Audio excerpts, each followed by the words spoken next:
और इस वक्त की बड़ी खबर देहरादून से आ रही है, जहां उत्तराखंड विधानसभा में जमकर हंगामा हुआ है। विपक्ष ने भ्रष्टाचार का आरोप लगाते हुए सरकार को घेरा है। मुख्यमंत्री के औद्योगिक सलाहकार कंपनी का उठाया है मुद्दा। कंपनी पर दस्तावेजों में फर्जीवाड़े का आरोप है। स्पीकर ने चर्चा के लिए मंजूरी दी है। कांग्रेस लगातार सरकार को घेरने की कवायद में लगी हुई है। 3 दिन का विधानसभा सत्र है और आज आखिरी दिन है, लिहाजा सरकार पर जोरदार हमला बोल रही है कांग्रेस। उत्तराखंड विधानसभा में हंगामा किया है कांग्रेस के विधायकों ने। भ्रष्टाचार का आरोप लगाते हुए सरकार को घेरा है। इससे पहले भी कल किसानों के मुद्दे पर सरकार को घेरने की कोशिश की थी कांग्रेस ने। गन्ना लेकर के कांग्रेस के विधायकों ने प्रदर्शन किया था और आज भ्रष्टाचार का मुद्दा उठाते हुए निशाना साधा है सरकार पर। संवाददाता सुरेंद्र डसीला हमारे साथ फोन लाइन पर जुड़ गए हैं। सुरेंद्र, लगातार कांग्रेस निशाना साध रही है, आज तीसरे दिन भी हमला बोल रही है। बिल्कुल, देखिए चंदन, लगातार कांग्रेस हमला कर रही है और प्रदेश सरकार के लिए बड़ी चुनौती है, क्योंकि भ्रष्टाचार के मुद्दे पर कांग्रेस ने सवाल उठाया है। सीधे तौर पे कांग्रेस ने कहा है कि सरकार में मुख्यमंत्री के खिलाफ हाईकोर्ट ने बड़े आदेश किए, इसके अलावा मुख्यमंत्री के करीबियों के सिंह हुए हैं और मुख्यमंत्री के औद्योगिक सलाहकार पे भी बड़ा निशाना किया गया है। और सीधे तौर पर ये सरकार पर बड़ा हमला है।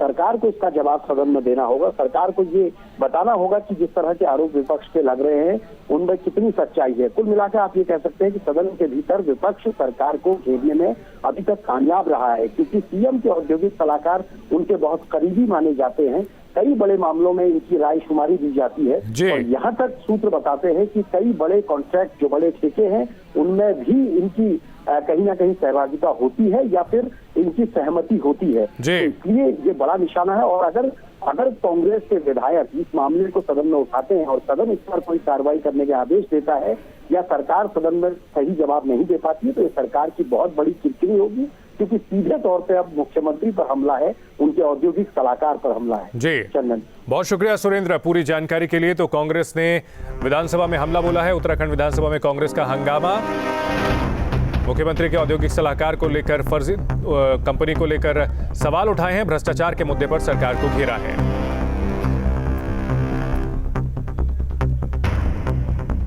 कंपनी पर दस्तावेजों में फर्जीवाड़े का आरोप लगाते हुए कांग्रेस के विधायकों ने हंगामा किया है। 3 दिन के विधानसभा सत्र में कांग्रेस ने जमकर हमला बोला है उत्तराखंड की त्रिवेंद्र सिंह रावत सरकार पर। और आज भी भ्रष्टाचार का आरोप लगाते हुए, फर्जीवाड़े का आरोप लगाते हुए सरकार पर जमकर निशाना साधा है। स्पीकर ने इस मुद्दे पर चर्चा की इजाजत भी दी है।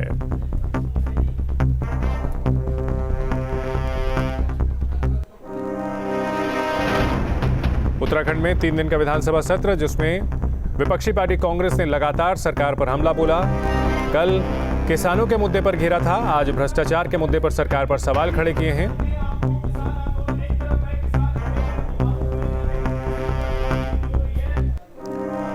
स्पीकर ने इस मामले पर चर्चा के लिए मंजूरी भी दी है। उत्तराखंड विधानसभा में भ्रष्टाचार के मुद्दे को उठाया है कांग्रेस ने, सरकार को घेरने की कोशिश की है। मुख्यमंत्री के औद्योगिक सलाहकार कंपनी का मुद्दा उठाया है, फर्जीवाड़ा करने का आरोप लगाया है।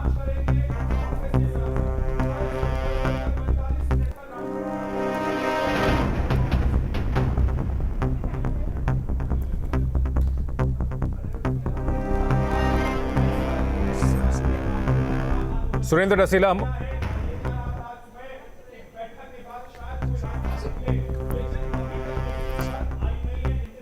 संवाददाता रुमानुल्लाह खान हमारे साथ इस खबर पर जुड़ गए हैं। रुमान, जिस तरह से देखने को मिल रहा है प्रदेश सरकार पर लगातार निशाना साध रही है कांग्रेस, क्या रणनीति नजर आती है? देखिए, बिल्कुल कांग्रेस पूरी तरह से हमलावर नजर आ रही है, क्योंकि जिस तरह से किसानों के मुद्दे पर कल हमला किया गया था और आज भ्रष्टाचार के मुद्दे को उठाया गया और सीधे तौर पर कांग्रेस अब जो काजी निजामुद्दीन है कांग्रेस विधायक, उन्होंने मुख्यमंत्री के औद्योगिक सलाहकार की कंपनी का मामला सदन में उठाया। मतलब सीधे तौर पर जो मुख्यमंत्री हैं उनको निशाने पे कांग्रेस ले रही है और इसमें भ्रष्टाचार के बड़े बड़े आरोप लगाए हैं। एक बड़ी रकम की मनी लॉन्ड्रिंग का आरोप भी लगाया है।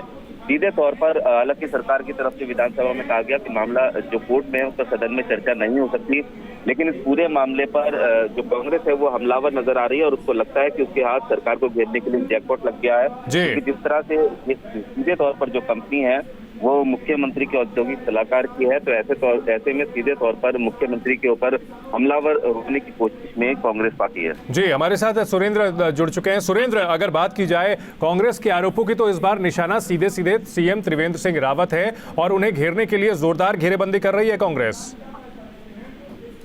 बिल्कुल, देखिए कांग्रेस ने एक बड़ी घेराबंदी की है और सबसे बड़ी बात यह है कि भ्रष्टाचार के मुद्दे पर वो नियम 310 में चर्चा की मांग कर रही थी। नियम 58 पे इसे स्वीकार किया गया है, यानी सदन के भीतर अब त्रिवेंद्र रावत पर भी हमला होगा, त्रिवेंद्र रावत से जुड़े हुए लोगों के जो स्टिंग हुए हैं उनका भी जिक्र होगा।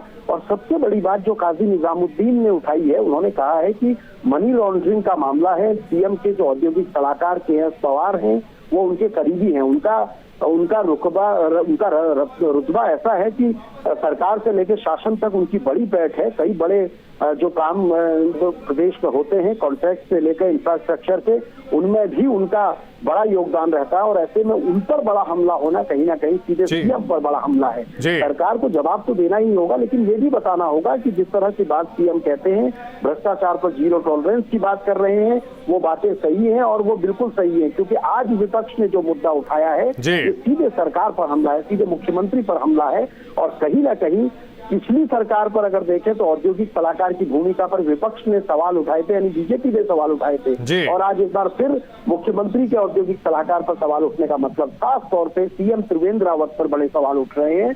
और अब इसका जवाब कैसे दिया जाएगा? नियम 58 के तहत प्रश्नकाल के बाद जब शून्यकाल की स्थिति आएगी तो उसके बाद इस पर चर्चा होगी। काजी निजामुद्दीन बहुत कॉन्फिडेंट है, उनका कहना है कि उनके पास ऐसे दस्तावेज हैं जो सरकार को सदन में पूरी तरीके से ये साबित कर सकते हैं कि सरकार भ्रष्टाचार में लिप्त है। मुख्यमंत्री भ्रष्टाचार पे जो बातें कहते हैं वो बातें सिर्फ बातें हैं। और इसके अलावा उनका ये भी कहना है कि औद्योगिक सलाहकार की शिकायतें भी लगातार बड़े पैमाने पर जनप्रतिनिधि करते आए हैं, लेकिन उनका बड़ा रुतबा होने के चलते उन पर किसी तरह की कार्रवाई नहीं, बल्कि उनको उनके आदेशों पर शासन में काम होता है। इस तरह की बातें भी वो कह रहे हैं। जी सुरेंद्र, आप हमारे साथ बने रहिए। रुमान, आप भी हमारे साथ बने रहिए। इस चर्चा को हम आगे बढ़ाएंगे, यहाँ रुकेंगे एक छोटे से ब्रेक के लिए। ब्रेक के बाद आपका स्वागत है। उत्तराखंड विधानसभा में जोरदार हंगामा हुआ है। विपक्ष ने भ्रष्टाचार के मुद्दे को लेकर सरकार पर निशाना साधा है। मुख्यमंत्री के औद्योगिक सलाहकार का उठाया है मुद्दा और कंपनी पर दस्तावेजों में फर्जीवाड़े का आरोप लगाया है। स्पीकर ने इस मुद्दे पर चर्चा के लिए मंजूरी दी है और इस बार निशाने पर सीधे मुख्यमंत्री त्रिवेंद्र सिंह रावत है, जिन्हें घेरने का कोई मौका नहीं छोड़ रही है कांग्रेस। और इस मामले में चर्चा की इजाजत दे दी गई है स्पीकर की ओर से और लगातार हमला बोला जा रहा है। हमारे साथ हमारे दो सहयोगी जुड़े हुए हैं, रुमानुल्लाह खान और सुरेंद्र डसीला। रुमान, अगर बात की जाए कांग्रेस की तो पिछले 3 दिनों में हमने देखा है कि लगातार कांग्रेस निशाना साध रही है सरकार पर, लेकिन आज सबसे जोरदार हमला बोला है और भ्रष्टाचार के मामले में सीधे सीधे सीएम को लपेटने की कोशिश की है और बीजेपी कहीं ना कहीं बैकफुट पर नजर आती है। देखिए, बिल्कुल इस पूरे मामले में जिस तरह का कॉन्फिडेंस काजी निजामुद्दीन की तरफ से नजर आ रहा है, जो कांग्रेस विधायक हैं, और उन्होंने सीधे तौर पर कहा है कि उनके पास कई पुख्ता सबूत है जिसमें मनी लॉन्ड्रिंग की गई है, दस्तावेजों में हेरफेर की गई है और कई ऐसे लोगों को फायदा पहुंचाया गया है जिनको फायदा नहीं होना चाहिए था। नियमों को ताक पर रखकर पैसे का लेन देन किया गया है और इन तमाम सबूतों को वो सदन में रखना चाहते थे, जिसको देखते हुए इसमें हालांकि विरोधाभास हुआ। लेकिन अब अगर चर्चा होगी तब सीधे तौर पर निशाने पर मुख्यमंत्री उत्तराखंड रहेंगे, क्योंकि जिस कंपनी के ऊपर आरोप लगाया गया है वो मुख्यमंत्री के औद्योगिक सलाहकार की कंपनी का मामला है और सीधे तौर पर 180 करोड़ रुपए के करीब की मनी लॉन्ड्रिंग का ऐसे सूत्र बता रहे हैं कि आरोप लगाया गया है और इसके सबूत होने का दावा भी कांग्रेस कर रही है। तो सीधे तौर पर परेशानियां जरूर बढ़ी हुई हैं इस समय बीजेपी की उत्तराखंड में और सीएम की। बहुत शुक्रिया रुमान आपका और सुरेंद्र आपका। आप लोग इस खबर पर नजर बनाए रखें, आपसे आगे भी अपडेट लेते रहेंगे।